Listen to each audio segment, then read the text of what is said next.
Live now. And welcome everyone for another edition of the Great Good Place News today for Wednesday, April 15th. And tonight we have Kathleen again. Hi, guys. We are also welcoming Samantha from the bookstore as well. Hi, Samantha. Hi, everybody. Thank you for joining us, everyone. Tonight we're going to do a couple of, I got to don my hat here, my official Zoom hat. Tonight we're going to talk about a couple of book recommendations from Samantha, including one, Amnesty, that I've been eyeing and thinking about reading soon. So I'm anxious to hear a little bit more about it.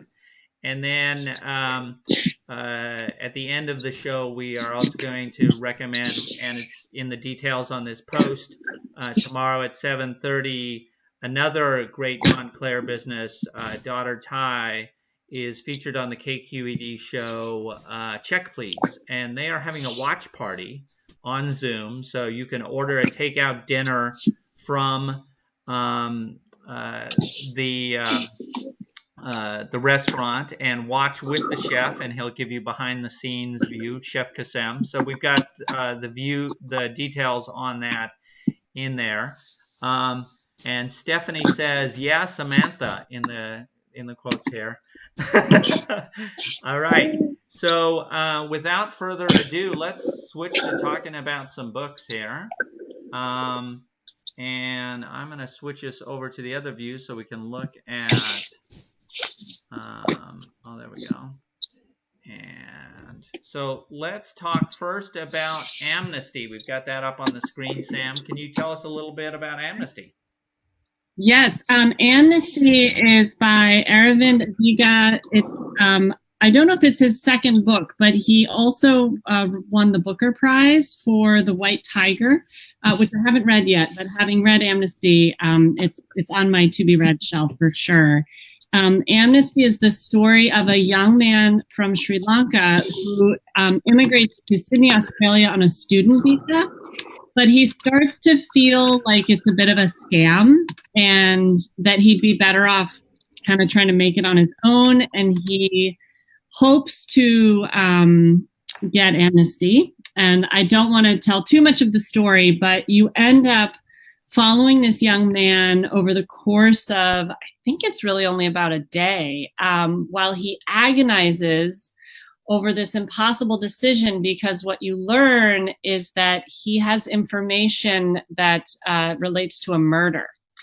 And so he's really torn because he has this side of him that he is very proud of about his honesty and his ethic, but he is at very serious risk of deportation if he comes forward. And so it's just a very funny, I know it doesn't sound like a funny subject, but it's a lot of humor. The way that he describes in these incredible details what it's like to be have a legal status and be both invisible and feel like all eyes are on you all the time, and just brings to life this very rich experience of this young man, as he really tries to figure out what's the right thing to do.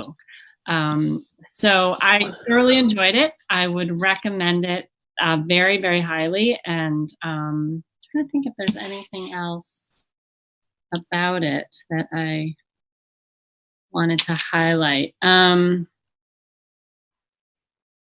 Yeah, I think that's just my summary. I don't want to give too much away. It's a pretty quick read, but really very interesting. Lots of layers into really interesting characters, like very quirky, people that, I think I said it in the quote, don't fit neatly into categories. So, yeah. So he's definitely written more than just two books, because I've read a third by him. So is it Tiger King is the, or no? White Tiger. White Tiger, not Tiger King, not the Netflix. Yeah.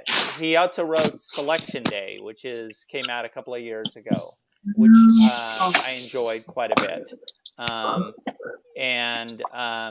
Selection Day is a story of two boys that are groomed by their father for nothing other than cricket. Cricket is the entire thing of their entire lives, and so their whole lives they are set to play cricket, and they become really, really good. But it's also, an incredibly stressful way to grow up, and it's a really nice story. Super quirky characters. Some of the things you just mentioned, I recognize from that story are true as well. So there's another one that you might pick up at some point. Very good sports kind of story, and a lot about cricket, which I don't really understand cricket, but it drove me to the Wikipedia page, and then I looked at a couple of YouTube sites to like try. Oh, okay, that's what they're talking about, that movie. So it's a really good one. Well, great. Yeah. So Amnesty, we've got the link to that in the description for this, and let's move on to, and that's also available in audiobook if you'd like it in audiobook. So let's move to our second one here, The Mercies. Samantha, can you tell us a little bit about The Mercies? Okay, The Mercies came out in February, and it's by Kieran Millwood Hargrave. This is the first novel I've read by this author. And on the back of the book, it actually highlighted that I believe she's been a children's book author, primarily. She's won several awards for her children's books.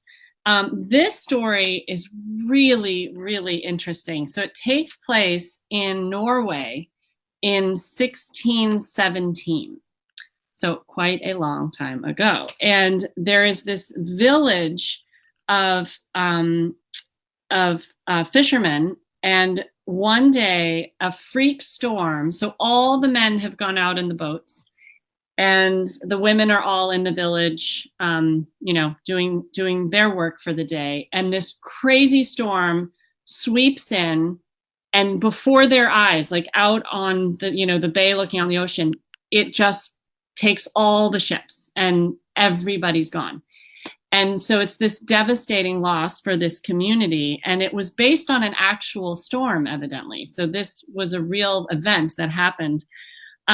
This young woman, she's young 20-something, named Maren. She's one of the surviving women. And the women are forced to learn how to take care of themselves. They have to take on a lot of the labor that was traditionally for men. They have to go learn how to fish. They have to learn how to tend the livestock and butcher the meat. And as one would expect, some people really rise to this and take it on and become very empowered. And some of the women are sort of suspect, even though they need it. It's like they don't like it because it's changing too much too quickly.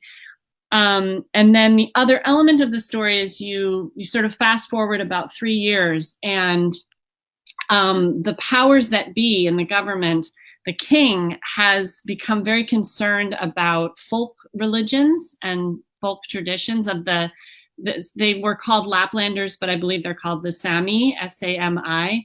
And they send in a delegate basically to root out the devil. And suddenly you get witch trials. And I, of course, much more familiar with the history of witch trials in the United States, but it was a very real thing in Norway at this time. And so that's another piece of this story, of this narrative, that's based on real events, that they were actually trying people as witches and doing the whole thing of throwing them into the ocean. And if they floated, they were witches. That actually happens in this story. And so it's really, Maren is the main character, and she's a wonderful character, very strong. She's living with her mother and her sister-in-law. And the delegate arrives in town, and he's a true believer. He believes this is going to be his moment to shine, and he's going to make himself as a witch hunter. But he brings a young wife with him who's very naive and hasn't really seen much of the world. And she suddenly is meeting all of these really wild women, very nothing like anything she's ever encountered. And so Marin and this young woman form a really close friendship. And I just, as you can tell, I got completely swept into this whole world. And I actually literally had a dream about it. It was so vivid that I dreamt I was in the village, and oh my God, it was very, very powerful. So would highly, highly recommend it. It's got obviously very intense subject matter, and it's painful subject matter, but it's so well written and really just kind of took me out of this new normal that we're in for a little bit. So strongly recommend The Mercies. Yeah. Excellent. That's great. Those both sound really good.